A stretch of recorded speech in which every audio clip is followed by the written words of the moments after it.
Well, frozen solid is what we like the water to be on area lakes before we venture out onto it. But if you get into trouble and fall through the ice, it's comforting to know someone is ready and able to respond to that kind of an emergency.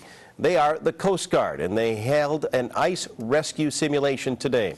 TV6's Houghton Hancock Bureau reporter Gabrielle Mays got a first-hand look at how the Coast Guard maintains their rescue skills. Gabrielle? Yes, Steve, the Coast Guard takes ice rescue very seriously, and today's exercise was actually a surprise for the team. They did not know what was going to happen, and because it was staged, and once it was all over, they did exactly what they were trained for.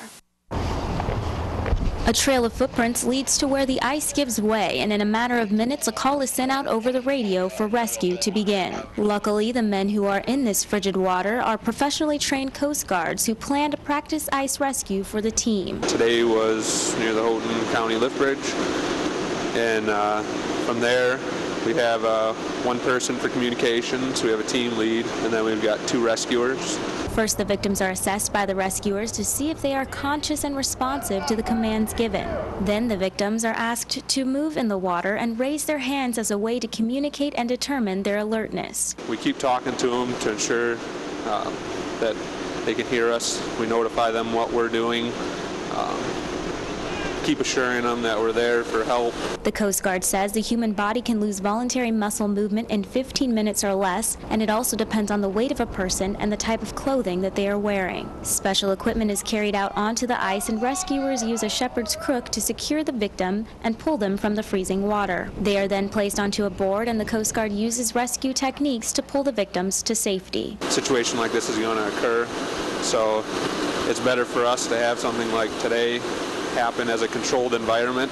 It ensures us that we're ready also. The Coast Guard isn't the only rescue team available. The local fire department has also received ice rescue training and have the necessary equipment. Although the Coast Guard trains daily, they ask everyone to stay off the ice because there isn't any ice that is safe enough to walk on.